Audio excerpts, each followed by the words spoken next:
Okay. Good morning, everybody. We're learning today about the kosher signs, the kosher animals. This week's Torah portion changes it all. And until this week's Torah portion, Judaism was, nice, interesting. And then comes this week's Torah portion, and everything changes because here we're introduced. We had Shabbos already come up in the Torah. Shabbos is a major change to your lifestyle. But the minute you throw in the laws of kosher, everything changes. All 97 restaurants on PGA Boulevard are pretty much out of the question. And but thank God we have a kosher market now. 50,000 square foot kosher market in Boynton Beach. It's not that far. It's the largest kosher store outside of New York City, at least south of New York City. And it's right here on our doorstep. KC Market, that's right. So we're learning today about the laws of kosher because the Torah tells us some very interesting insights. You know what the kosher animals are? What makes an animal kosher? Fran is in Palm Beach Gardens. Wow, Fran, you're in town. That's amazing. Come on over and visit. Fran is from northern Florida. So what is a kosher animal sign? Anybody know? Split hoof. That's one. And choose its cut. Ruminates. And it's got a split hoof. That's it. What is a kosher bird? Not a bird of prey. Not actually. I mean, not a bird of prey would be a consequence of the. It doesn't say birds of prey. It says these birds are not kosher. Right. In other words, there's a list. Right. The list is So that's connected to what Marty's saying. That's not the definition. It's not that any bird of prey. It's not that the birds of prey are the only non-kosher animals. That would be a shared characteristic. But the rule of Torah, as we're about to see, is that any animal that's listed, any bird that's listed in the Torah is not kosher. The ones that don't make the list, those are the kosher ones. Then what? a lot of them around. Yeah, like all the street names here, heron and all these. Yeah, the blue heron. Yeah, all those are non-kosher. We'll take a look at them quickly. And finally, what are the kosher fish? Scales. Fins and scales, right? Fins and scales. One more thing is insects. What are the kosher insects? I don't know. I haven't eaten them lately. I had a delicious Why do people eat the giant cockroach? I never understood that. The giant one. This one. Lobster. Yeah. He's a kid. So what do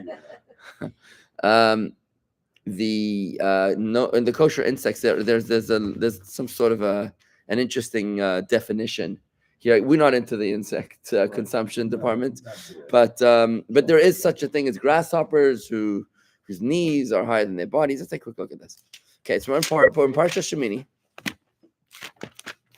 It's the third portion of the book of Leviticus. Here it is, page 665. Let's go. 665. Here, it's actually bottom of 663. Bottom of 663, let's go straight into it. It says, because God spoke to Moshe, instructing him to convey his words to Aaron, so that he in turn should say to his sons, Eleazar and Itamar, speak the two of you to the Israelites, saying, the following are the creatures that you may eat. As Moses and in turn Aaron, his sons, and the princes mentioned specific animals, he showed them specimens of each. This was a show and tell. Did you know this? Among all the land animals, page 665, any animal whose feet are not only partially cloven, but completely split into at least 2 sub-feet, and that it regurgitates its cud, that is a kosher animal. Good morning, Ed. And Michael. Whoa, nice to see everybody. Corey.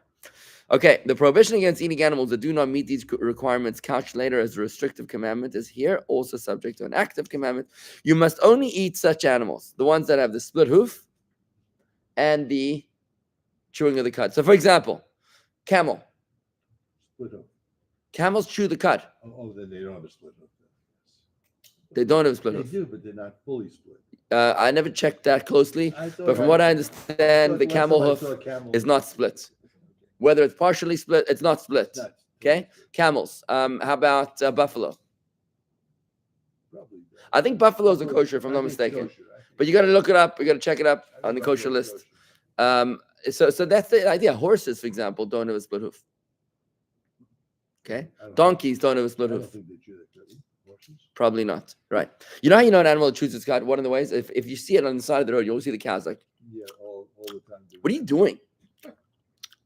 I guess all day. Cud is, they have like 5 stomachs. They have 5 different stomachs. And the reason is because they eat, then the food comes back up, and then goes in the next stomach. It's it's like chewing gum kind of thing. They're just chewing over and over and over because what they're doing is they're getting the nutrients out of the grass. That's, I don't know. I'm not a biologist. Now the pig is the only one that has the external sign and not the internal sign. So it does have a split hoof, but it doesn't chew the cud. So the pig is the ultimate hypocrite. On the outside, he makes himself look kosher, but on the inside he isn't. Now, you've heard this from me before. I am a major proponent of hypocrisy. I very much believe in hypocrisy. I am a supporter of the fake it till you make it doctrine. Because the Talmud says, do the right thing for the wrong reasons, so that because that will ultimately lead you to do the right thing for the right reasons. We become how we behave. And if you act on the outside as kosher, then you ultimately become kosher. And I'll prove it to you. Because the pig itself, what's his Hebrew name? Chazir. Chazer. You've heard of the chazer, right? Chazer. The word chazer is the same word in Hebrew as the book that we use in Rosh Hashanah Yom Kippur, which is machzer. Machzer. It's the same word. Why would a pig and the prayer book on Yom Kippur have the same name? Think about that. It's very weird, right? What's it got to do with the prayer book of Yom Kippur? What? When the Mashiach comes and the pig is going to be. But what's it got to do with the prayer book of Yom Kippur? I don't know. You're way ahead of me right now. So let's talk about this. The pig is a chazer. That's Chazer. Chazer. Not chazer, chazer, right? Chazer. Now, the Yom Kippur prayer book and Rosh Hashanah prayer book is called the machzer. Machzor. Now, in English, it's a bit of a different spelling, but in Hebrew, it's the same letters. Chet, Zayin, Resh. That's the root. Chet, Zayin, Resh. The prayer book has a mem in front, which means it's like a participle. But really, machzer and chazer is the same exact word. Another word of machzer is the word in Hebrew for a grade. First grade, second grade, third grade. It's called machzol. Machzol, same exact word. I'm in first grade, I'm in second grade, I'm in third grade. The reason that these are called machzor is because it's a cycle. When you go to first grade, you finish it, you finish a full circle. Now you're ready to go to the next level. Second grade, you finish full circle, you go to third grade, right? So the same thing with the cycle of the prayer book. Rosh Hashanah and Kippur represents the closure of a circle. We just finished the full year. That's what's called the machzor. Machzor means a completed cycle, right? So the prayer book of Rosh Hashanah and Kippur is called the completed cycle because we just finished the year and we're starting a new one. Why is the pig called a cycle? By the way, when you repeat your Torah study, when you learn something again, and I highly encourage you to review Torah study. When you learn it, don't learn it once. Learn it 6 or 7 times, at least twice. Like when I learn a teaching from the Rebbe, like a discourse, it's so deep. The first time I learn it, I barely know what's flying. The second time, by the 4th time, I'm starting to understand the questions. I'm serious. I'm not even joking now. The 4th time, I'm starting to understand the questions. By the 7th time, I'm getting clarity. See what I'm saying? So that means the chazer you're learning. The chazer. The chazer means to repeat you're learning. The word chazer means to repeat. So why then is the pig called the repeat? The chazer is called a repeat or a cycle. The reason is because the pig ultimately is going to become kosher. It says in the future the pig will return to become kosher. That's what it says in the Medrash. So bacon's in our future? Kosher bacon, yeah. Yeah. In fact, today you can buy kosher bacon. Bacon. My kids love it. It's bacon. I mean, I got to tell you, it tastes exactly like bacon. Yeah, how do you know? How do you know? Uh-oh.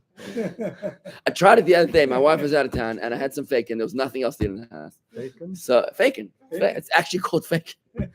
So I don't know what to do. So I just took the bacon. I put it in a frying pan. No oil.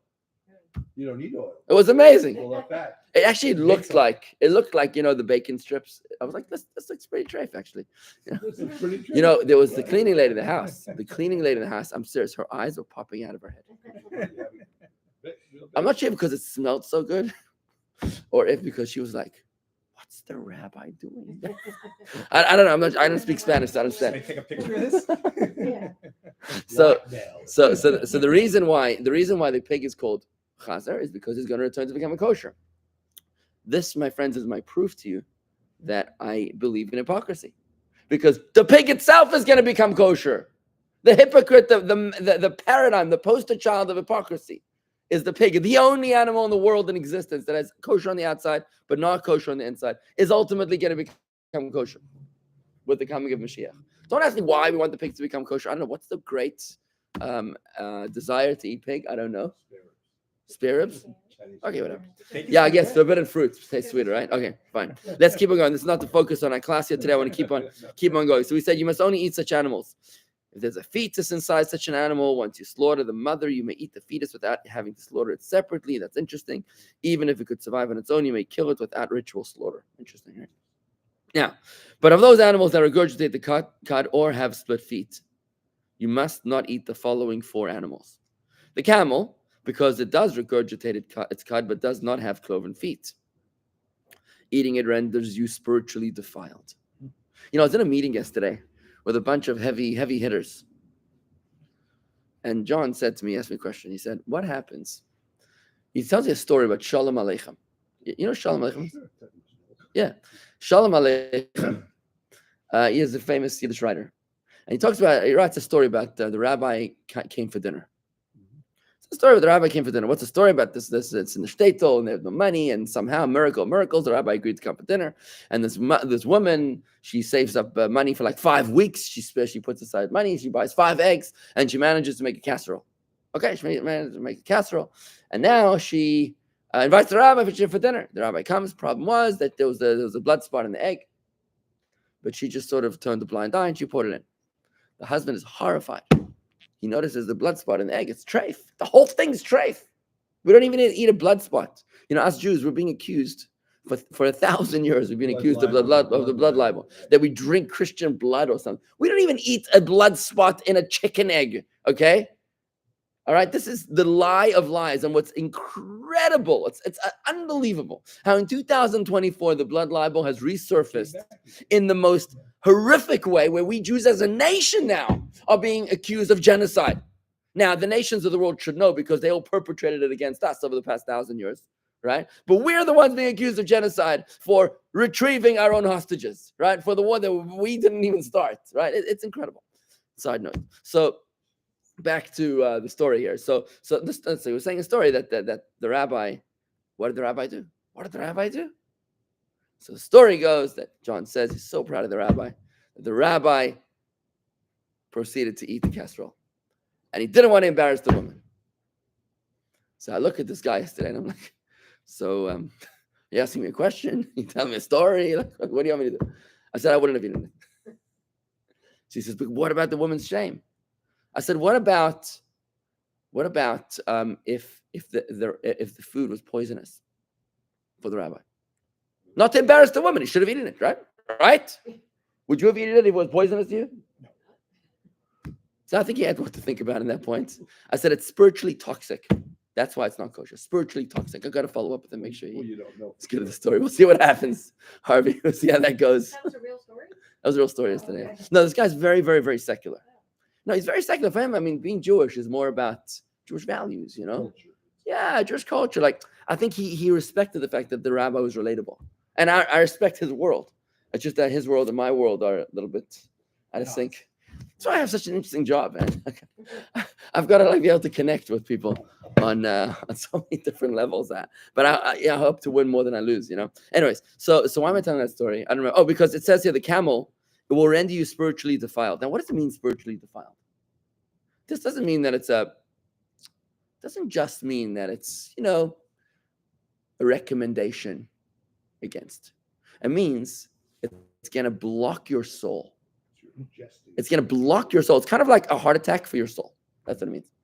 Now, would you want a heart attack for your body? A little heart attack. Would you like it? No, of course. Who wants a little heart attack for his body? This is a heart attack for the soul. It's a what do they call it? The widow maker, right? It's a widow maker for your soul, right? You don't want that. That's what happens. You eat treif. You're going to be not just contaminating your soul in a spiritual sense, but what that manifests in is in a spiritual desensitization. It manifests in an inability to process or appreciate Torah study, for example. It manifests in a sadness, in a depression, in a lack of joy in your life. why would you want this, right? Why would you want to sever your spiritual air supply, right? Just in order to what? To eat the camel? For what reason? Let's keep on going a little bit. The hyrax, because it regurgitates its cud, same thing, but doesn't have the completely cloven hoof. Eating it renders you spiritually defiled. The same thing goes for the hair. I'm not sure exactly what a hyrax is, but it's a kind of rabbit. It looks like a rabbit. Is that- Oh, it's a I thought bunny. the hair It's a was bunny? A rabbit. bunny? Rabbit, I thought. No, The hair hair is is a rabbit. The hair, and there's a hyrax. I know we can Google it. And the hair, because it regurgitates its kite, but does not have completely cloven feet. Eating it renders you spiritually defiled. Finally, you got the pig, which is the fourth exception, because it has cloven feet that have completely split, but does not regurgitate its cud. Eating it renders you spiritually defiled. You must not eat them. So these are the four exceptions. By the way, this is proof of the divine origin of Torah, which was another part of our debate yesterday. The divine origin of Torah. Imagine somebody, human being, wrote this book 3,500 years ago. Imagine a human being wrote this book 3,500 years ago. Oh, it is like a rabbit. Long ears. That's a hyrax. Oh, that's a hair. That's a hair. We know what a hair is. We know Question, the what's a hair, hyrax? not a hyrax. What's a hyrax? This Hyrax. one. Yeah. Hair we understand. So, Sorry. it's interesting. If a human being wrote this book 3,500 years ago, and he says, by the way, these are the laws of kosher animals, and there's only 4 exceptions to the kosher animals. There's only 4 animals on planet Earth from the Indonesian rainforests. It's like a mouse. Yeah. It's like a rodent. It's a rock rabbit or a desi. It's a rodent. It's a furry animal, robust, oversized guinea pig. Okay, sounds good. So imagine, you say anywhere from the Amazonian rainforest to the Indonesian jungles to the islands of Sumatra and darkest Africa. There's only 4 animals in existence that are exception to this rule. I mean, that would be pretty impressive for a human being to come up with that piece of information. The camel, the hare, the hyrax, and the rabbit are the only animals on Earth that have 1 and not 2 of these signs, right? So this is a clear proof of the divine authorship of the Torah. Because it never found others. We're still discovering new species today, right? That We're- don't fit this. Yeah, that do fit this. Oh, no, that wouldn't be. They wouldn't violate exactly. Wouldn't that exactly? It's just something to ponder. You remember Babe Ruth? He went like this, right? And the thing landed in that direction, right? And so the Torah is saying it's like look, 4 animals, man. That's it. Well, but then How we would they have know? the lobster What? and the I'm hitting the ball crab. out of the park. That's for. That's right. We Exactly. did all those things. What? That's of the sea. lobsters. That's different. Yeah, those are the fish. Yeah. This is the Okay. one- Now you must not eat them. Now, I just want to skip one more point over here. I'm going to skip over to the fowl. We actually did it the other day, but just to show you, on page 667, the middle of the page, amongst fowl, you must consider the following loathsome. Loathsome, they must not be eaten. Loathsome, the griffin vulture, the bearded vulture, the osprey, various species of vulture. It's interesting. We don't have street names called vultures here in Palm Beach Gardens, right? I live on Vulture I Road think right on now. the other side of the road. Any types of species of crow, the ostrich, the cuckoo, the gull, the sparrowhawk, the screech owl, the cormorant, the barn owl, the bat, the pelican, the magpie, the stork, the various species of heron, the hoopoe, and the atzalef. Okay, good. So those are the non-kosher animals. Anyone that's non-kosher is anyone that's not on this list is kosher. Now, the Rebbe dives deep into the meaning of these species, of these signs. You read the Torah on a basic level, and it seems like, okay, got it. Sounds interesting. I mean, it doesn't really make much sense to me. These are the rules. These are the rules. Got it. I got the what. But what about the why? What about the why? So what we're going to do today, we're not going to talk about the why necessarily. We're going to talk about the apply. The apply. How this applies in our personal life. Right? That's the question we're going to ask today.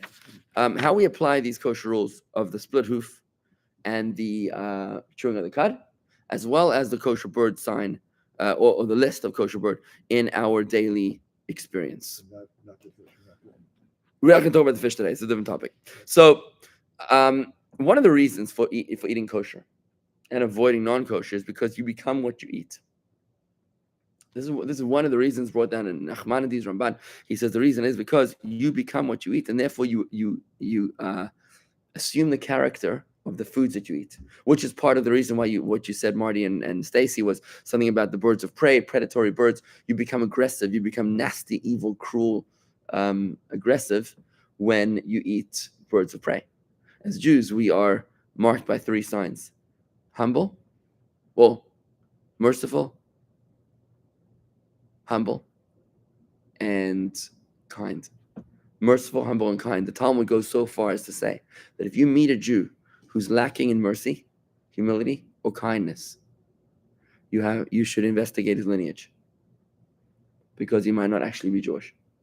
It's interesting, right? So we don't eat these foods because they actually become our character. So therefore, when we look at these animals, we realize that if you want to stay Jewish, it's important to understand the meaning of these signs. So the split hoof and the chewing of the cud is going to teach us about attributes that are essential to Judaism, to the point that if you don't have those, then you're not going to be on the Jewish path. So what is the hoof? The hoof is the lowest part of the animal. It's the part that separates between the animal and the earth. Even an animal whose head is not very high off the ground, as opposed to a human being whose head is very high off the ground. So even the animal whose head is very, very near the ground needs to have some sort of a separation between itself and the earth in order for it to be kosher. It's got to have a hoof, right? You got to be able to separate yourself from earthiness. You can't be entrenched in the mundane.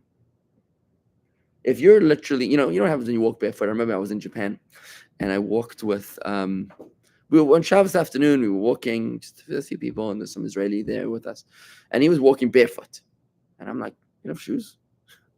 He says, when I travel, I like to walk barefoot because I want to connect with the earth. I thought that was very interesting. Yeah. I actually did that in Israel last week. I had this most interesting experience. My brother-in-law tells me he's taking us to an ice bath. You ever tried an ice bath? You know what that is? It's gonna be very good for you.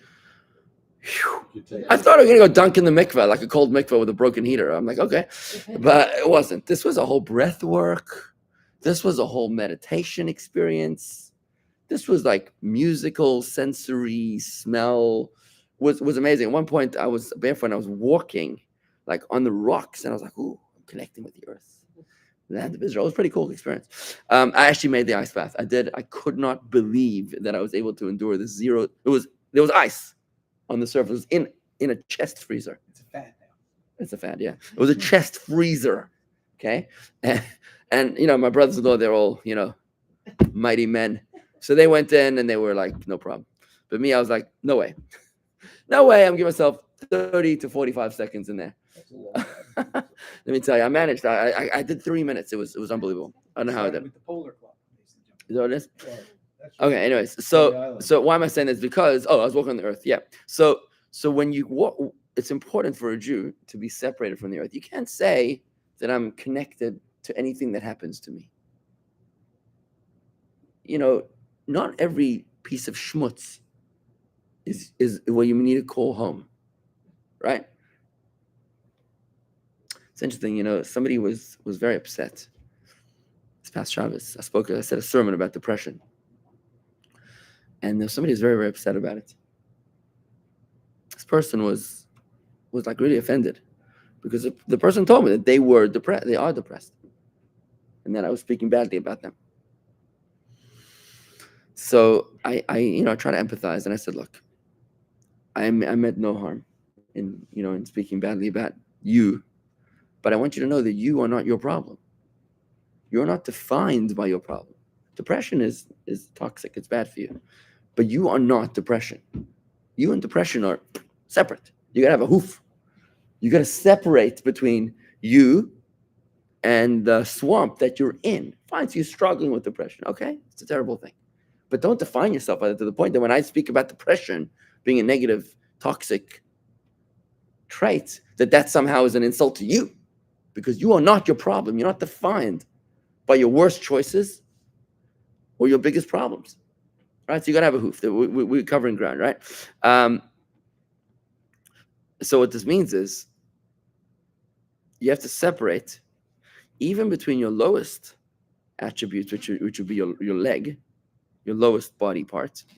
That also, even your lowest body part, shouldn't be entrenched, shouldn't be drowning in the schmutz. Even though you're living in this world, you have to remember who you are.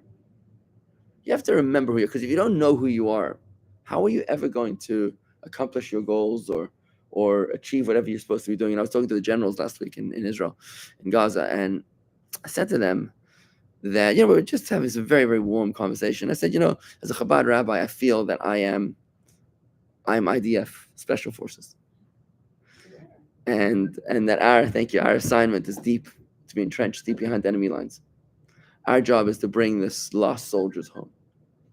The soldiers that forgot that they're soldiers, are going to bring them home, right? So he liked that, and we were talking about it. But this is the same idea.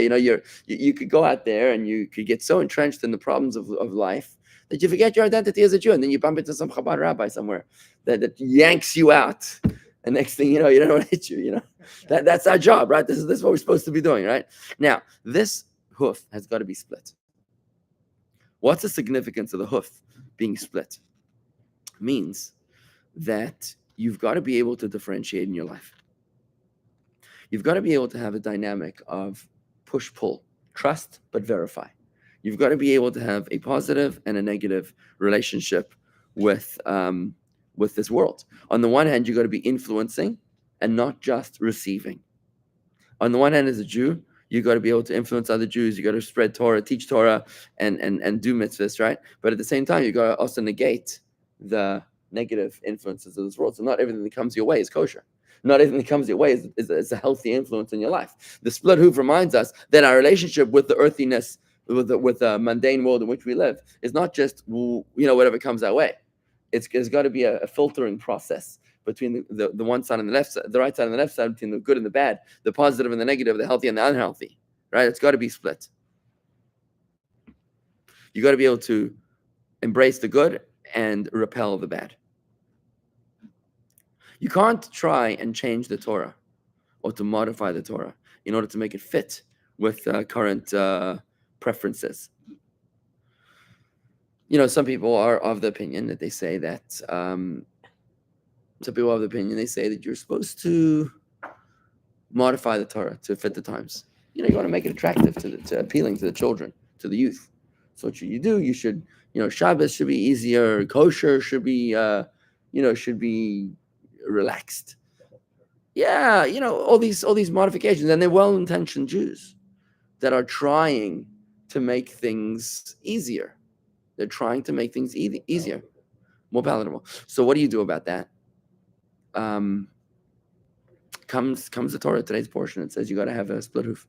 If you're going to survive, this world's a very, very dangerous place, and it will suck you in unless you are absolutely on top of your game. You got to be on top of your game with a hoof. You got to have the split hoof. You got to know exactly who you are, and you got to be able to modify and choose and filter all the influences that come your way. Let's talk about the second side, which is chewing the cud. So every physical engagement of a Jew has got to be carefully thought through, like ruminated. Ruminated means that you don't just do things because they happen to come your way, but that you think about it. I was actually talking to somebody yesterday. We were talking about Chabad. It's his first encounter with Chabad. And I said, Chabad means logic. It means mindfulness. You got to live mindfully. And he was like, I don't have time to think about everything. That's what he said to me. This guy's like a really, he's a real, like a successful doctor. And he says to me, I don't have time. If I thought about everything, I wouldn't have time to do anything. That's what he said to me. And I said, well, I'm really sorry, but I refuse to accept that. And I said to him in a very respectful way, I said, our brain doesn't take that much space, but it's a vital organ. You can't overlook this one.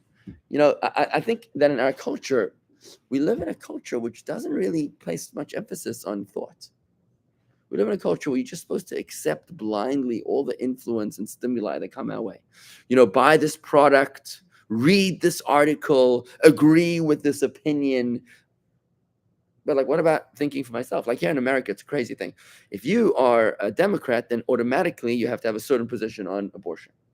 And if you're a Republican, then automatically you have to have a certain position about the border. Why? Like why? I never understood this. Okay, I might be agreeing with this person on that position. I might agree with that on that position. I actually have my own mindset. Whereas people, they judge you. Oh, I saw you registered as a Republican, and therefore I don't want to talk to you because you believe in this. What? Where? Who? Where does it even come from? You got to chew the cud, man. You got to chew the cud. You got to think through everything. You got to think about how to process everything. You got to be a Chabadnik. It's only when you're treading carefully. What's the expression in English? 1 foot in front of the other, or carefully measured footsteps is an expression for this. Where you measure your footsteps. So there's a word for this. There's an expression for this. It's such a thing, right? Like you measure your steps. You don't just run in randomly. It's a great story about this millionaire who threw a party in his backyard, and he had a mansion. In his mansion, one of his prized collections was a crocodile pool. He had a crocodile, man-eating crocodiles. He had it in the pool, and he went to the boast. He says, "Okay, anybody who's courageous enough to swim across, is going to I'm going to reward him with $1 million." Okay, great. Before he knows it, there's some sort of commotion. There's a big splash. A guy's in the pool, and he's swimming like his life depends on it. Of course, and he makes it across, with snapping crocodiles. So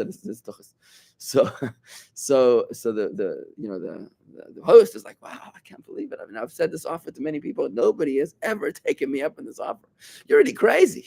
But one thing I'd like to know from you is you'll get the money, but I want to know, what are you going to do with the money?" So he says, "I don't need your money. I just want to get my hands on the Meshuggah who pushed me in." You gotta measure your steps, right? You gotta watch where you tread. You can't, because you might be treading in a crocodile lake, right? So you gotta be careful with where you're going. This is what it means to be a Jew. To be a Jew is to have a hoof, to have a split hoof, to chew your cud, to be mindful and thoughtful. Not every food that's put in front of me is for me to be consumed. Not every conversation is for me to engage in. Not every relationship is for me to pursue. Right? Not every investment. I mean, we think about this as wealthy people. You think about what you invest in. You just invest in every opportunity that comes your way. You say, no, let me think about it. Let me do my due diligence, right? So, sorry. So the same thing goes with any spiritual influence in our lives. Anything. Not every relationship is for you to pursue, right? And not every opportunity is meant for you to indulge in, right? This is what it means to chew the cud, to be a Chabadnik, to think through, to meditate every single day, and to think about what you're doing, where you're going in life. Just to mention to you that every night we have something called the Shema before retiring at night. The Shema before retiring at night. We have morning, afternoon, and evening services, but before you go to sleep at night, there's a special Shema you're supposed to say. It's published in the prayer book. It's right after the evening service. And what you're supposed to do at that Shema is meditate on how you did today and how tomorrow is going to be different. It's a stock taking. It's a miniature form of confession before death. We've learned this before, that sleep is 1/60th of death. Sleep is 1/60th of death. So preparing for sleep is in a certain way, like preparing for death. And what you're supposed to do is you're supposed to reflect and say, what am I holding in life? How did I do today in the greatest scheme of things? And you're like, didn't do as good as I could have. So it's famous. A famous chassid was always wont to say, he would say, Morgen wird sein Gor anders. In Yiddish, that means tomorrow. Tomorrow will be completely different. Will be much better. He would go to sleep with a sigh, right? Okay, let's go one more step further. So we spoke about the kosher animal signs. One more step is the kosher bird signs. And we don't have kosher bird signs. The kosher birds are defined by masoret. Anybody know what masoret is? Masoret? Masoret means tradition.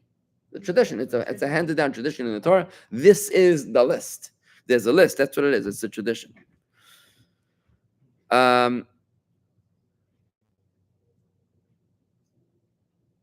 Why do we not have signs for this? Because it's not enough. The human intellect is not enough to discern between the kosher and non-kosher birds. It's not enough to use our brain for this. Rather, you have to welcome tradition into your life. It's important to understand that in addition to intellectual evaluation, there has to be an element of tradition in your life.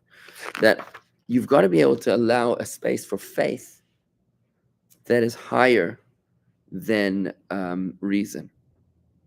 If your whole life is built on logic, you can easily lose your way. But it's only when you have a healthy balance between the kosher animals and the kosher birds, where you have a strong sense of tradition, which is faith.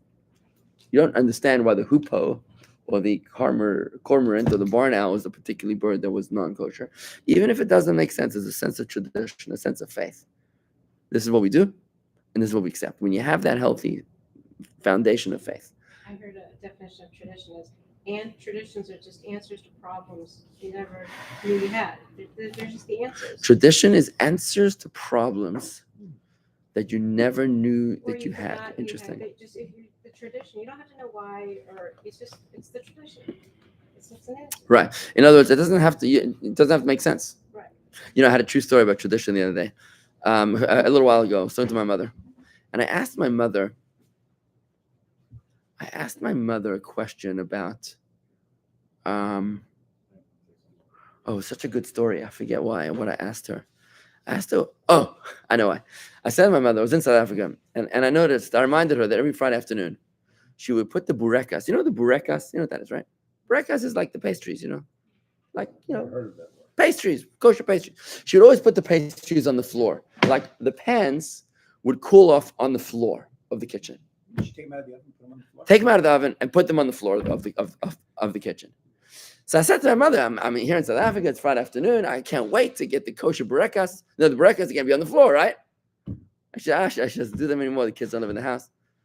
So I said, okay, but Mom, I said, like, why are the burekas on the floor? Like, I don't understand. She said, I don't know. That's how my mother did it. So I said, one second. Your mother's kitchen was tiny. I said, but Safta's kitchen was tiny. She didn't have space. That's why she put it on the floor. She's like, she thinks about it. She says, yeah. I said, but Ima, your kitchen is huge. You had a huge kitchen. So I reminded her of the story of the bride who would chop off the chicken, the chicken. And they checked to the grandmother, and the grandmother said that the reason you chop it up because the pot wasn't big enough.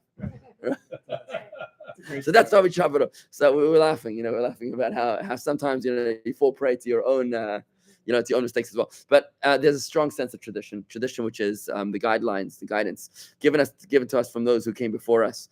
In this case, it's tradition that comes directly from God Almighty.